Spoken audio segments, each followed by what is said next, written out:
and sent it to Benny Johnson, and he released it to the public, and it shut down the hearing for a little bit. And you saw what Lauren Boebert said when asked why she took the picture, but a lot of people aren't getting the joke because BleachBit software is exactly what Hillary Clinton used to delete all her emails, and she even busted up one of her iPads with a hammer to cover up the emails that she had been sending and receiving. Hillary is also famous for answering questions with, "I cannot recall."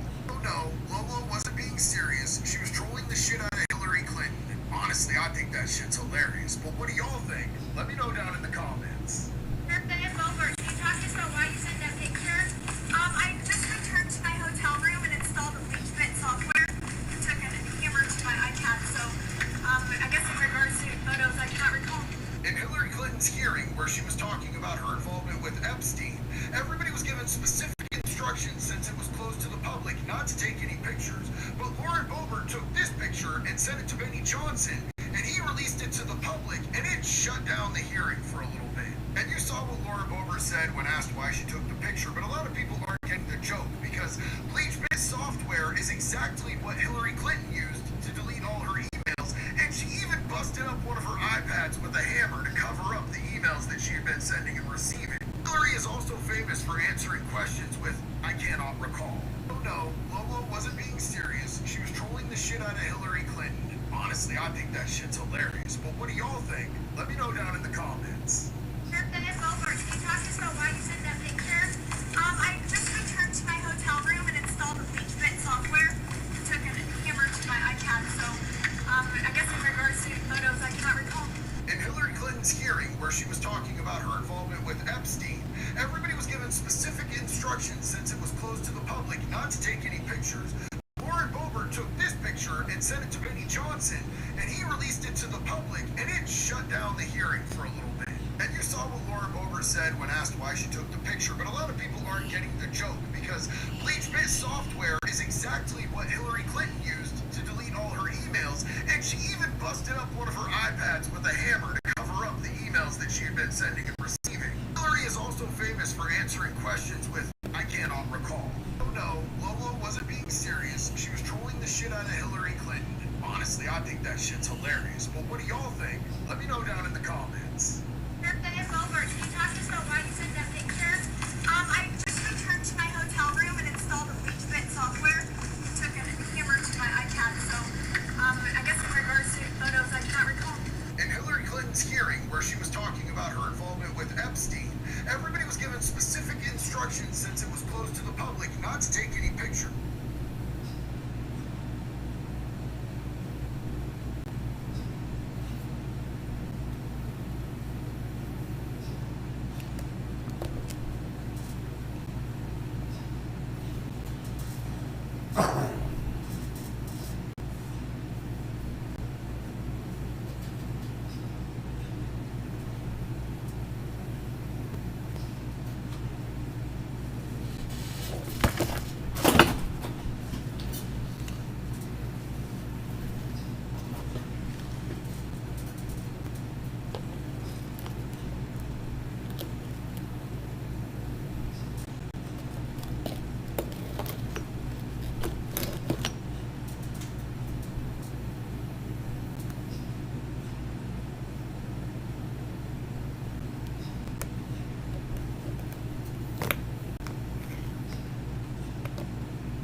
Baby's a little depressed at daddy's side.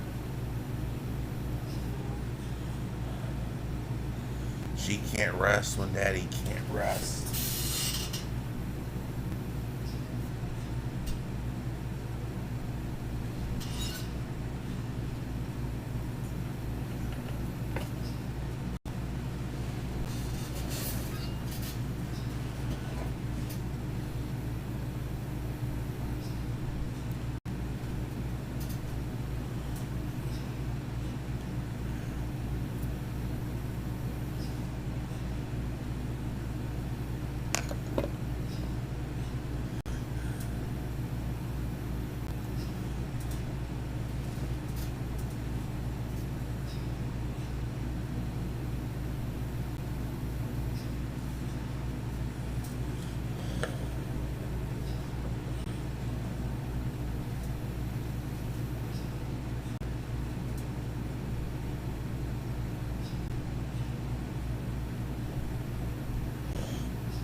haven't seen Sammy all night.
Hey, Bud Force making a TikTok video.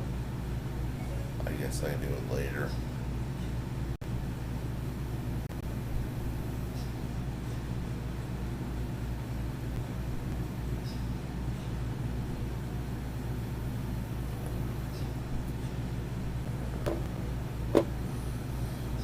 Want to get toked up together, Bud Force, or have off a cigarette, then we get toked up? Just kind of live and party tonight. Like the late night party in New York in the better days when Giuliani was there. Keeping the bad guys off the street so we good guys go on down. Let's pretend it's like, yeah, let's pretend like it's like 1997. Giuliani's mayor. New York's still reasonable to live in. Or between 1975 and 81. When Times Square, you go out and pick up a good looking woman. Or if that ain't your vibe, a good looking guy. Cheap. All the, you can smoke anywhere in the bars. Madison Square Garden, you go wrestling events. And the guys smoking cigars in there. I mean, it was fun. You know, between like the times when in the 80s. When Madison Square Garden was that seedy place, you go and have fun. And all the sports arenas and no wokeness in New York, where a New Yorker will kick the back then, your average New Yorker would slap the shit out of you if you spoke woke shit. And there's still Brooklyn types. I bet they're already, I think Brooklyn, if that new mayor goes down to Brooklyn, he'd get the shit slapped out of him real fast in Brooklyn. Hey, Whitney, down in Brooklyn, those Brooklyn guys would slap the shit out of them. You don't mess with the Brooklyn guys.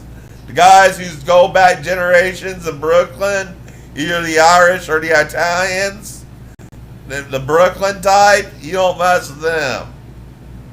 There's something about a Brooklyn guy you don't fuck with. I met one time. That's where I learned to never trust the man that don't cuss. Was meeting a guy from Brooklyn. And that made me into a different man.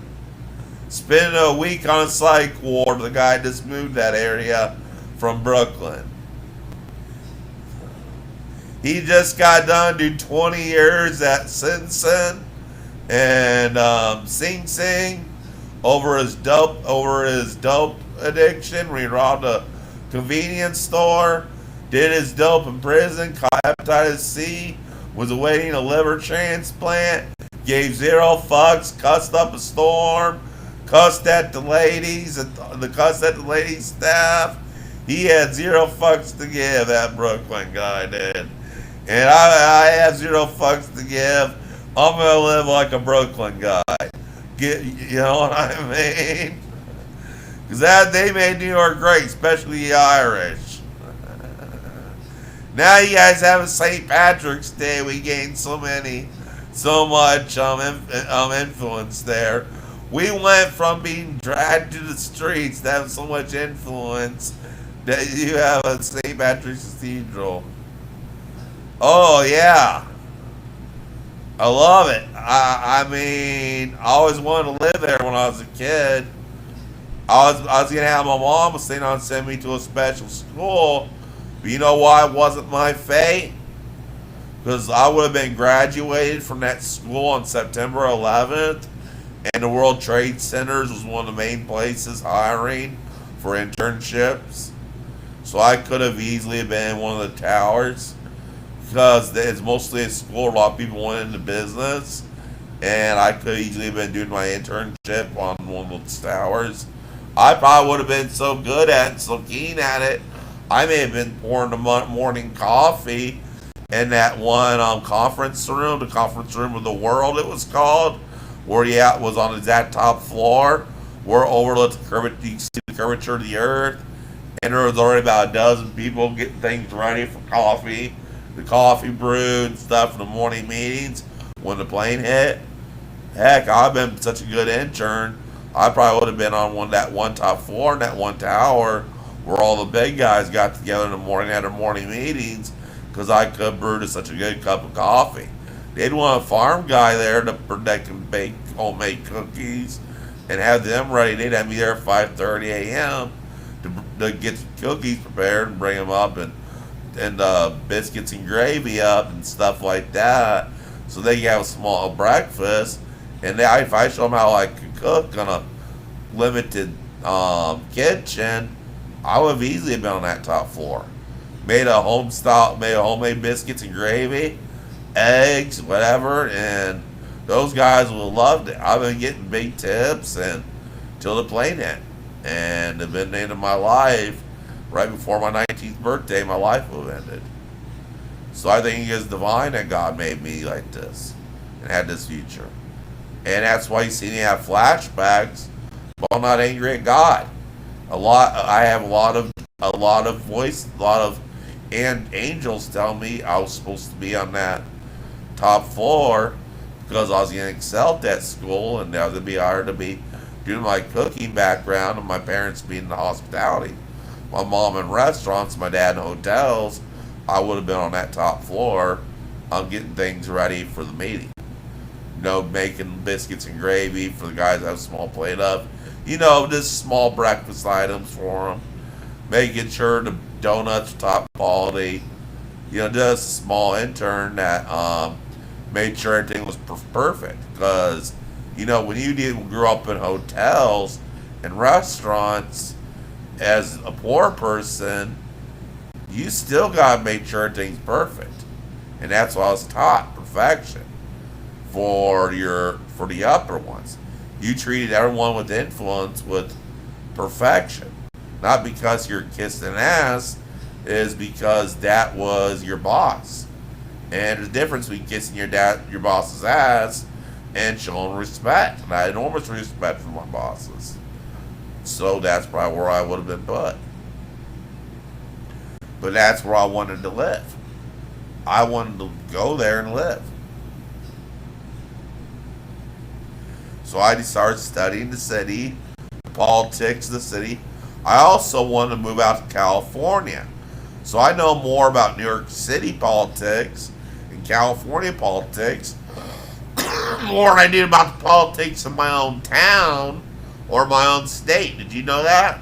I study more New York and New York City politics and California politics and Los Angeles politics more than I study my own city and state or my own region. And plus, that's where our country's going to be in 20 years. Well, like California, if we don't make a big turnaround. But I see now low likelihood with Gen Alpha. They're viewing Andrew Tate as their hero.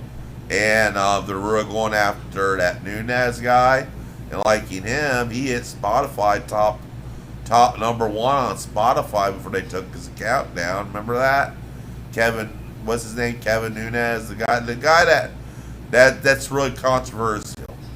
And he's banned from like all social media except for Twitter and Rumble. Well, he put an account up on Spotify, and overnight his broadcast hit number 1 on Spotify with Gen Alpha. And that was a crisis the snowflakes that Spotify couldn't handle, so they took him down. And I guess I should be right. I'm not going to be afraid to preach my politics. People want political stuff. People want someone with big balls. They don't want me to cower. I'm going to talk with big balls on here. I'm tired of hiding my politics. I'll just have to edit them because some of them have colorful metaphors you can't use on social media, but you can replace them with less offensive words to the snowflakes. And I think that's how I'll take off.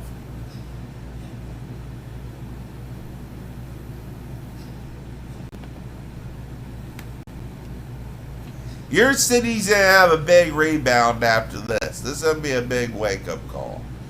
Your guys are getting you're gonna get a Giuliani, or Barron Trump may run for mayor.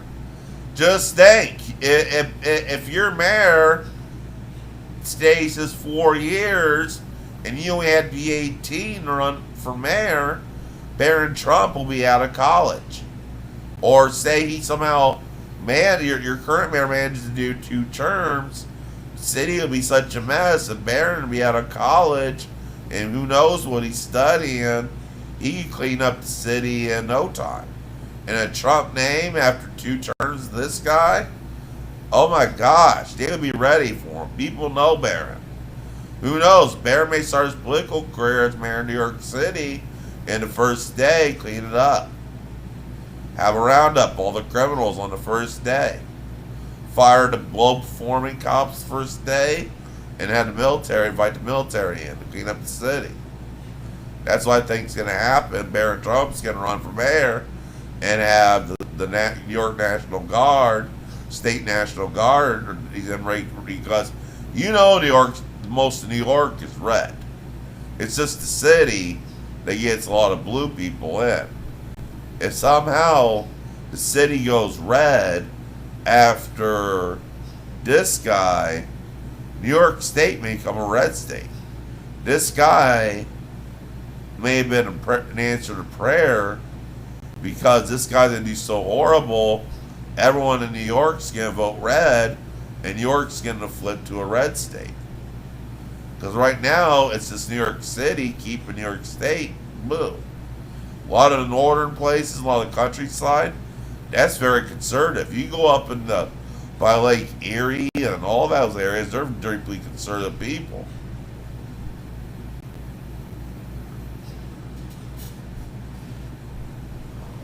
A lot of New York's conservative, but then you just have the city that gets all these blue governors in. And that's the only reason the state's blue is the city. But you have this nightmare run 1 or 2 terms.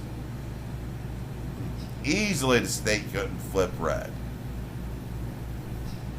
Because police second term, it's going to take a while to get the illegals out there that are voting for this nonsense.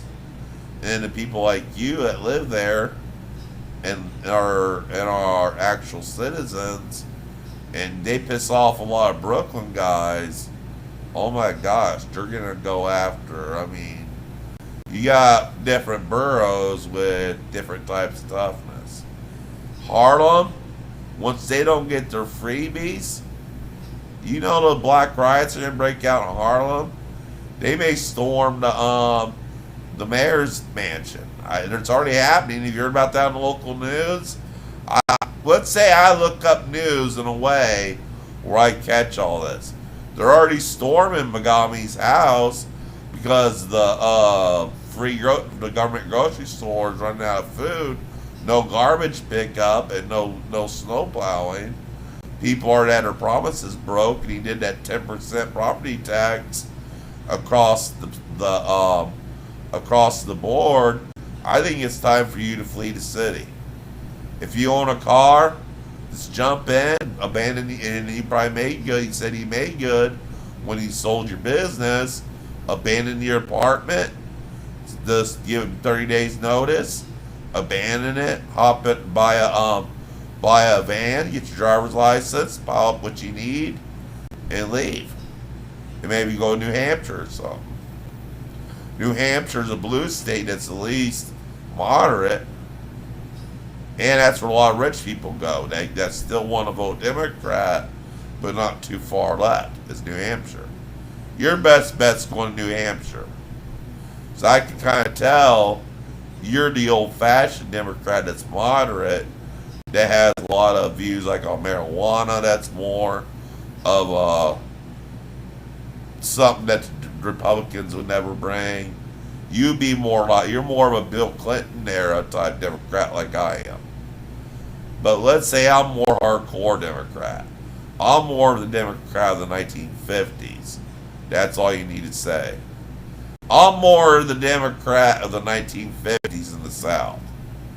That's why I register as Democrat. I identify as the old-fashioned Democrats like in Alabama, Mississippi, and those places from the 1950s.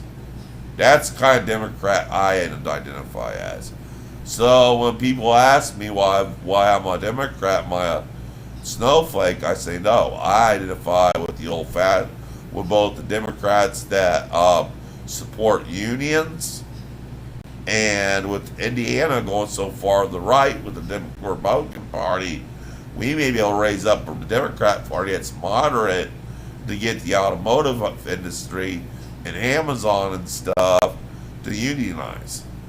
All these places are screwing over the worker and making it hard to work. We got to get this right to work out of Indiana.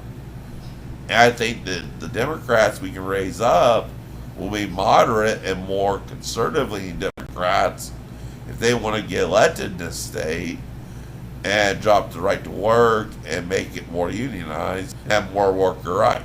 I'm talking about fanatical ones, the ones where you bring back, and if you do your job, you graduate high school or trade school and stay in the same job till you retire at 62, 63 with a 401k or with not 401k. Those are bad investments.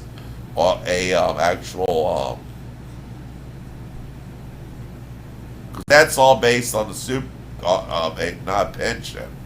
The pension is the worst thing you get. They base that in the stock market. That's what they did with my dad at Kmart. And they invested in Sears.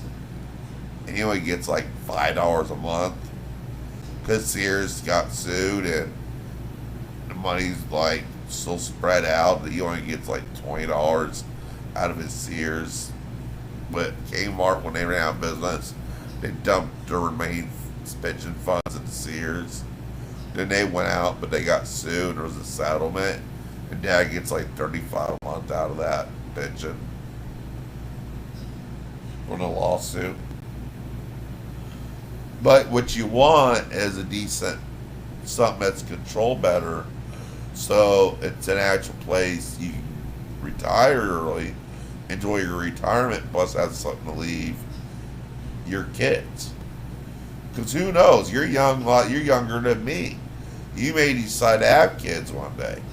And once you want to move to a moderate state like New Hampshire and start a new store with your money, and you meet a woman of that just melts your heart, you're compatible, and you start a family, and you want to build a good family for your kids, and New Hampshire's that place. You don't have to go to Florida or anywhere. Just go to New Hampshire.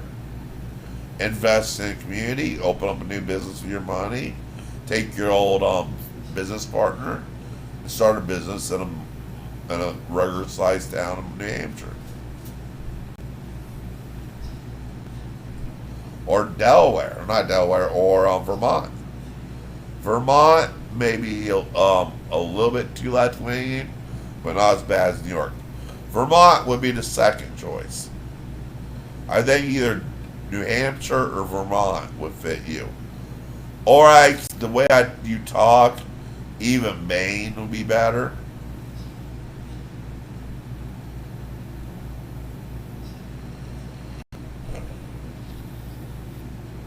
Because then you get out in the wilderness, New Hampshire or Vermont or somewhere that's more out in the wilderness, but you have a decent internet connection, and you can live out in the country instead of being in the city, but still drive a couple miles and have all you need.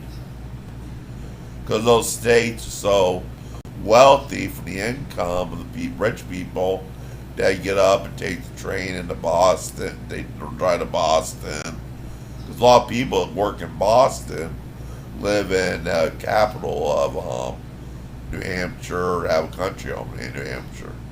Did you know that? A lot of Boston people, like lawyers in Boston, will live in New Hampshire or just have their home in Boston, then have their weekend home in Maine.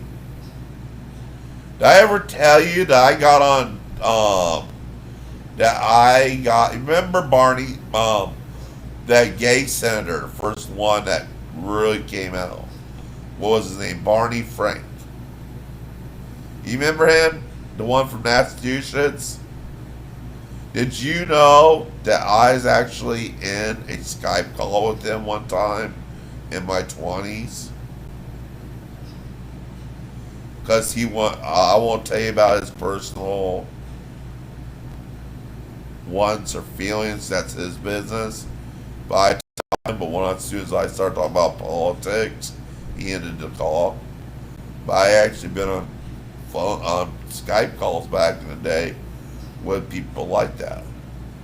And I'm not going into any of his business because it's none of our business, but he was a nice guy. He was actually decent to talk to. For a Democrat, far left Democrat, Barney Frank was actually a decent guy to talk to.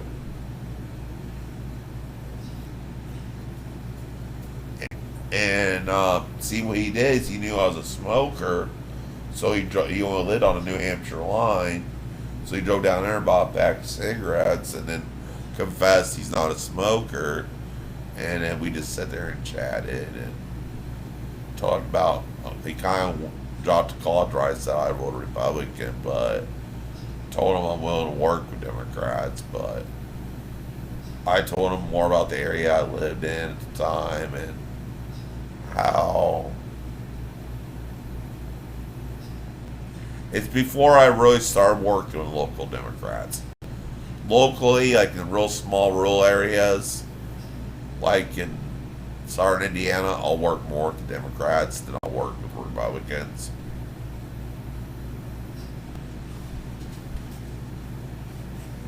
Because they're more like your old-fashioned Southern 1950s Democrats. And the only reason they voted for Obama was loyalty to the party and not because of his policies. Did you know I heard a lot of things I can't repeat on this stream what they said about Obama, but they said they're that loyal to the party. They had to vote for him. And since my landlord was a big Democrat, and also I was deceived about Obama because I thought he was such a breath of fresh air compared to George Bush. You know what I mean? I fell for it in 2008. But I voted for Hillary in the primaries. I wasn't going to vote for McCain in the primary. Got up there, got close enough to see Bill Clinton within 10 feet. Shook his hands, talked about geopolitics. He let me under the ropes, signaled to Secret Service I was okay. They let me under the ropes, they patted me down. We sat there and talked for about 20 minutes about geopolitics. Secret Service quickly patted me down, searched my pockets, made sure I didn't have anything that could be of a threat, and they just let me talk to them about 15, 20 minutes. But we had bad weather coming, it's March, and in that time period you get a lot of severe thunderstorms in southern Indiana, and they wanted him out of the area because there's some pretty bad storms coming, and they wanted to get Bill Clinton out of the area because the storm's coming from the west. And they wanted his plane to take off in time to avoid the storms. He had a private jet, one of the small local airports he flew in on, and they had to get him ahead of the storms to his next. But his next campaign stop was to the east, and they wanted to get ahead of the storms. So after that, I was the last person to talk. When a lot of people talked to him, and they got him out of there and got on his plane, and they flew around the storms.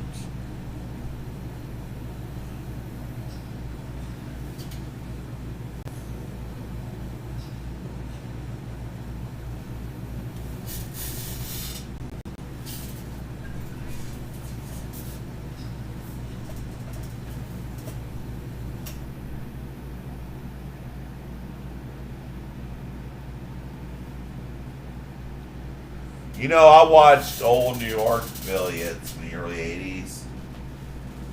It wasn't the gay people that first started getting AIDS and the splotches. I watched the old 1981 news broadcasts, and a lot of it was the needle addicts that were homeless. there were more women that was getting the purple splotches than gay men because they weren't educated. There was no education or anything how it spread. No one knew how it was spreading. And I saw reports of more women being taken to special hospital containment areas in like 1981 when it first started appearing in men, because a lot of them were needle addicts and stuff, and men that were women that were needle addicts. Then I did see the gay population.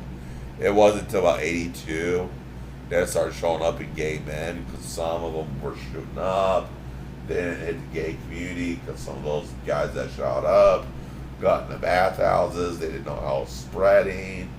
And that's how it fell in the gay community, because you had a whole vast people that were into illicit drugs in New York and Los Angeles, San Francisco. Then I think it spread to the gay community through some of the drug addicts that went to the bathhouses. And I think that's how it spread into the gay community. You know, you have a lot of guys that will do a lot of drugs and party with in the gay community.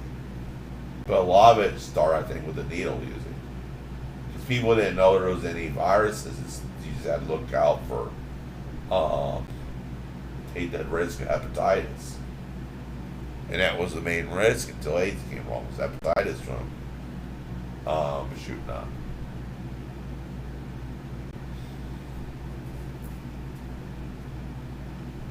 And appear in New York with the needle users. So I used to watch New York affiliates on YouTube from like 80 and 81, and they had these drug addicts and not so much the gay community appearing with the purple splotches, and they didn't know what to do. But social workers were immediately getting these people to the hospital, studying them and draw their blood so they could find out what was going on. Because it mainly started, these New York affiliates were saying something's coming up in the drug and the homeless community, especially amongst needle addicts. But then they placed it on the gay people to add further stigma, because people felt sorry for the drug users and they wanted to stigmatize that disease for political reasons. That disease was politicalized by blaming it on the gay men, when really it was the needle users that first started getting it. But it was a gay guy that first brought it into the country, but they found out that wasn't true. AIDS first appeared in America with an African American man in St. Louis that died in 1968 of it, and he was African. He was African, he came from one of those countries. They said the very first AIDS case in the world that died was in the 1930s. Because throughout the 60s and 70s, they started having people drop dead in Africa, and they called it the wasting disease. You got the 40s, 50s, 60s, 70s hospitals, and 10 hospitals started throwing up people getting skinny and dying, and they called it the wasting disease. But we didn't have international communications like we did now, so it got ignored in the West.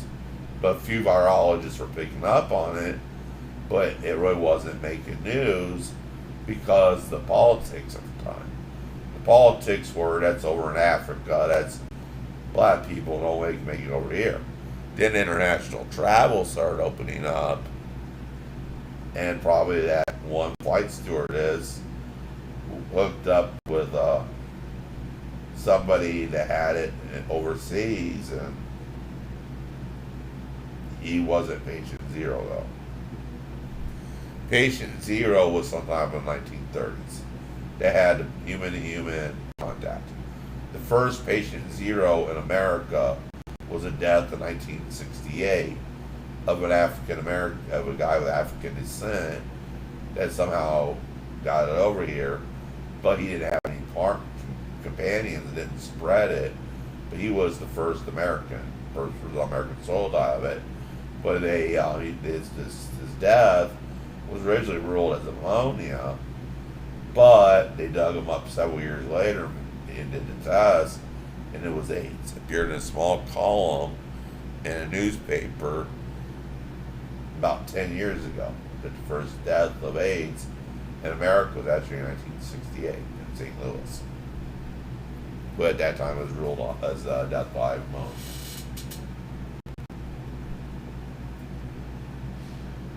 I study a lot of stuff because I mean, I got friends who are gay and I want to educate them. You got the younger generation that was never educated, and that's that I'll be educating them on instead of all this weird circus clown stuff.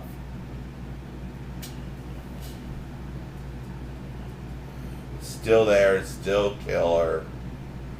You gotta take real good care of yourself once you get it. Everyone I knew that didn't take care of themselves was gone in a couple of years. Or at least within a year. But the weird part of it, you can be gone a year, or you can live the rest of your life out and die of old age. That's how fucked up that disease is. I had a friend that had it, and I talked to him on the phone, and he's like, yeah, he had a friend buddy that he was doing well, he was on medicine. He had another buddy who took the medicine and everything, he's gone within a year.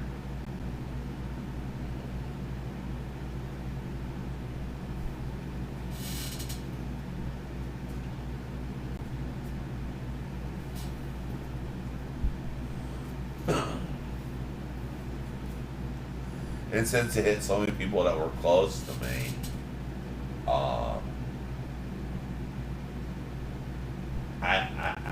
I want to be one of the few Christian that actually advocates for the education to be returned to the schools instead of doing all the snowflake and gender bending. Actually have education about HIV/AIDS returned to school. Because, there's a lot of young people that are not abstinent from any type of behavior, and they're playing Russian roulette because a lot of them are not taught about AIDS or anything anymore, and they don't take precautions, and we can see it come back big time. And a lot of reasons they're not having it is because of PrEP, but a lot of rural doctors don't want to prescribe it because of religious purposes. I had that happen to me when I was active in one town. The local nurse doctor was Mennonite and refused to prescribe it. I'd have to drive to Curtis Bloomington, which was like an hour away, just to get a doctor to get it because she felt uncomfortable for religious reasons. And due to Indiana for religious freedom law, to prescribe a drug like PrEP that could save a life was up to the doctor's religious feeling. And if the doctor, when he gets the doctor's religion, they can deny you life-saving drugs. And that's how far the religious freedom laws go in Indiana. Say someone is sexually active and the doctor can withhold condoms, and they can withhold, and for poor people that are active, and they withhold life-saving drugs and PrEP just because it's their religious stance, and I believe that's wrong. You as a doctor is meant to save lives.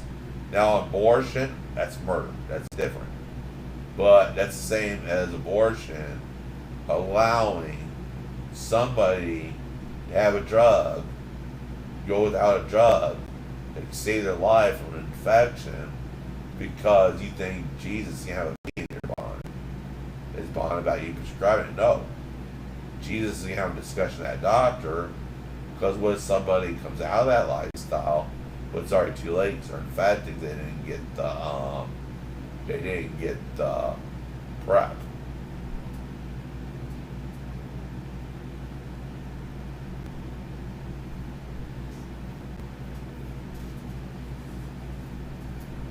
I think a lot of Christians are getting so-called Christian. Hey, I'm going to have a Jesus that worked me. I didn't live a perfect life. I tried going to confession.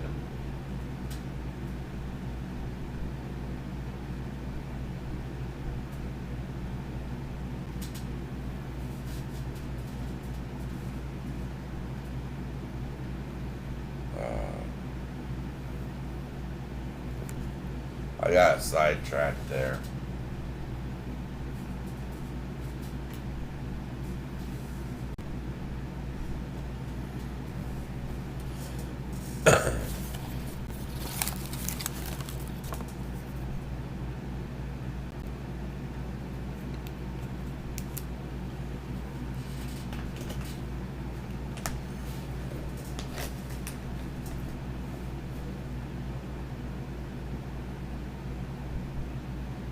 I might set up a microwave next to my bed.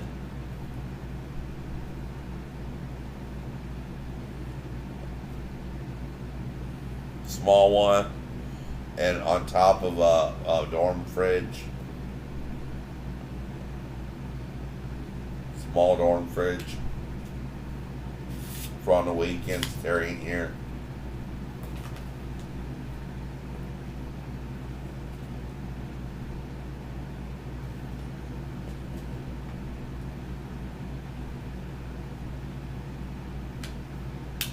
Cause especially if something were to happen to my dad or of old age or whatever, I would need that.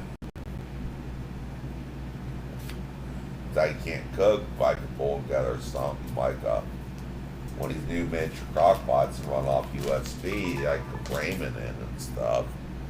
Or brew some overnight in. Like put cuts of cooked meat and cook a small piece of roast in it.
Fine tobacco.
Yeah, I'm just processing a video for YouTube.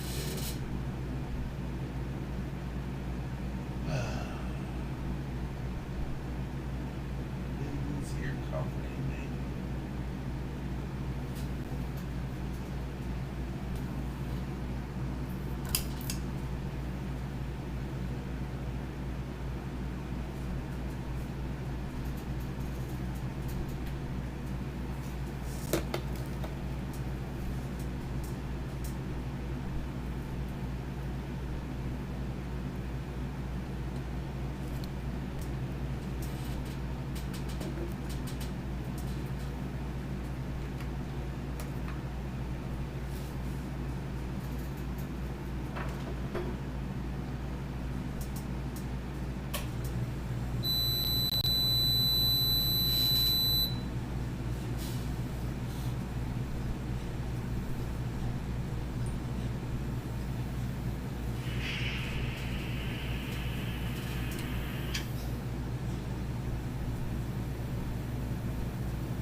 You still in here, Bud Force?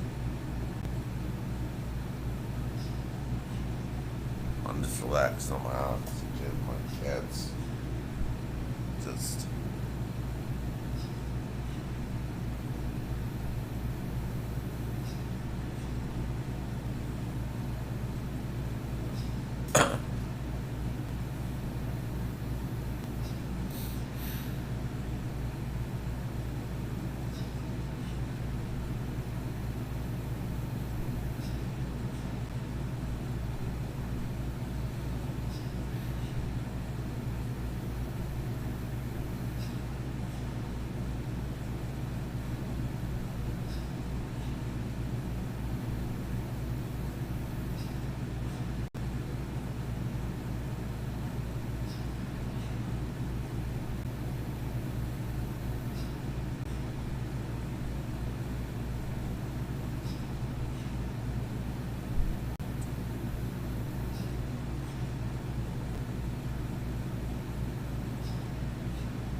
Hey, just chilling. You're relaxing. Middle of the night. Just doing my usual. Kind of talking to God since chat's dead on my YouTube stream. No one in here or there really. So I may just turn that off and spend time with God, Jesus Christ, and, you know.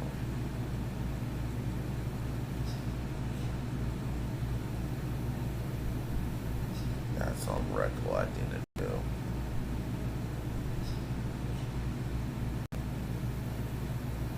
Maybe make some content.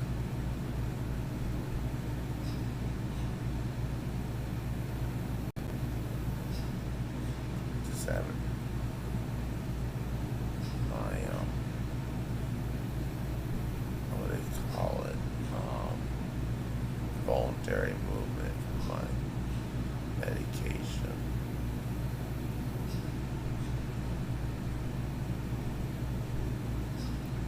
Keep your mental health up well. And may Christ be with you, and the Catholic Church is the only way.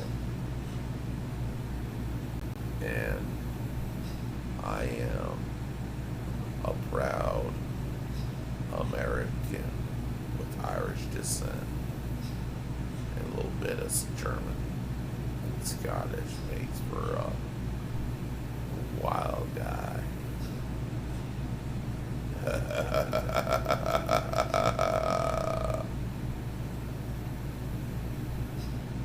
Germans got Irish. I'm more Irish than I'm German, but you know what I mean. Germans, Irish, and Scottish are all known for their fire temper. Oh, yeah. And let's say taking up certain habits. All right, peace. May the peace of Christ be with you all.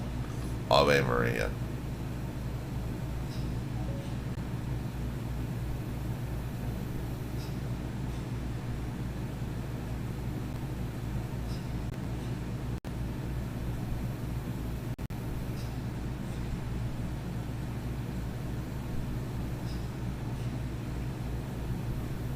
Hey fellas.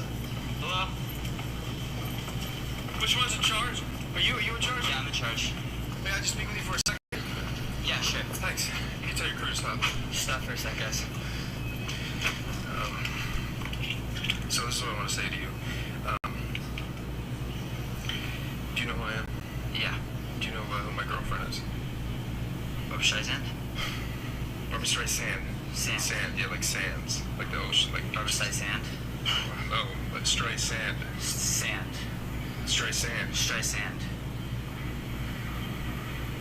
Barbra Streisand. Barbra Streisand. You fucking with me?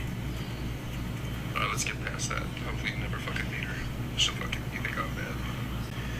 So we're going to the movies right now, and I'm on my way to pick her up, so I'm gonna leave you here, but I wouldn't normally leave somebody in my house when I'm not there, but I have to because you guys are so motherfucking late. I'm sorry, there's no gas. Yeah, well that's like she's gonna shove your fucking penis hole, man. What's your name? Gary? Gary. How big's your penis hole? It's regular sized. How would you know? Imagine what that would feel like if I shoved that excuse up there. That would hurt a lot, right? Yeah. But that's what I'd like to do. I'm sorry, I don't want to make you any more late than you already are. You can leave. Look at you, you cocky motherfucker. I like it. Hey fellas! Hello? Which one's in charge? Are you in charge? Yeah, I'm in charge. May I just speak with you for a second? Yeah, sure. Thanks. You can tell your crew to stop. Stop for a sec, guys. You can get points by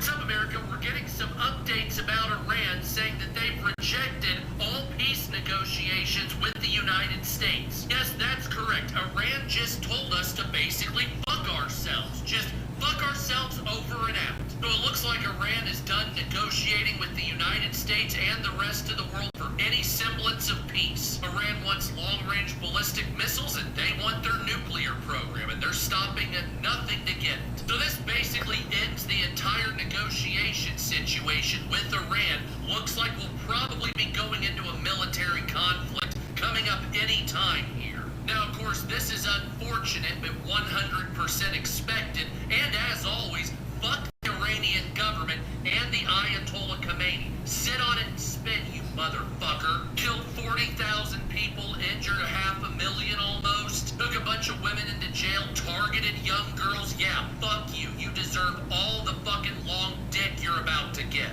State sponsor of terrorism, propping up the Hutu government, propping up Hezbollah, Boko Haram, all these other shit faces. Yep, I have no problem taking out the Iranian government. I am ready to go. Some America, we're getting promotion for your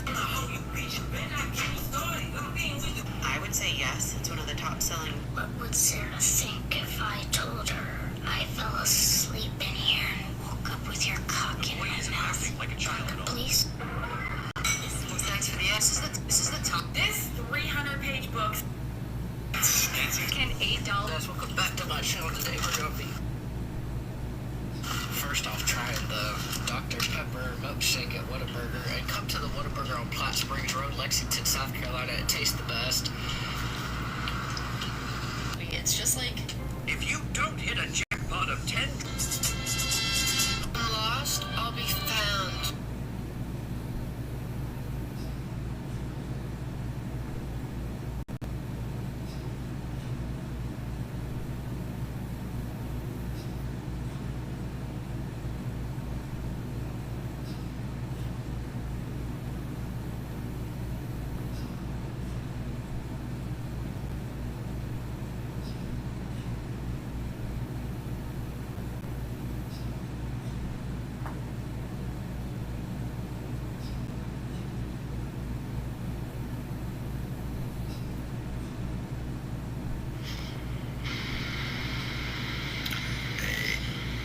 Just chilling. You're relaxing.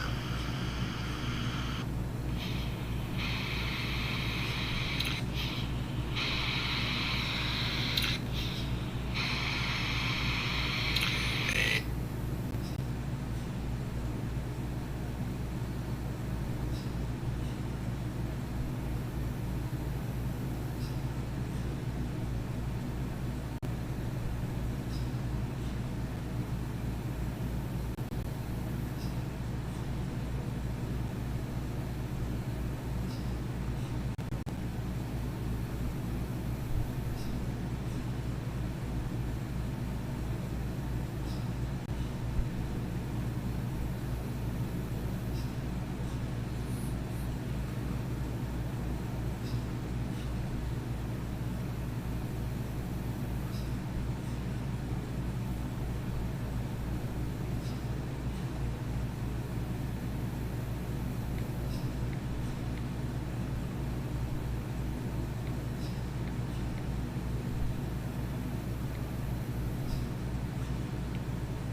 boys in the whole. What do you have there?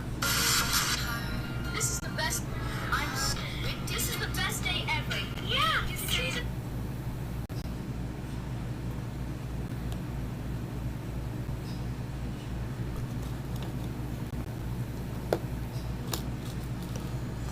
All right, guys, I'm gonna spend some time with the Lord, about an hour.